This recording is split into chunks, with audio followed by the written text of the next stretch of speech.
chè thì nhiều. Ê! Ê! Ê! Ê! Lên đâu nè! Cầm bà buôn bà buôn! Mày đi bằng yêu xa đó! Hỏi xa từ đây chừng mày đi buôn bà bà!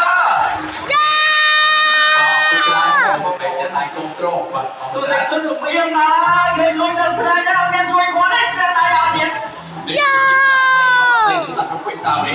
That was sick! Mấy bán hàng ta qua là lâu à?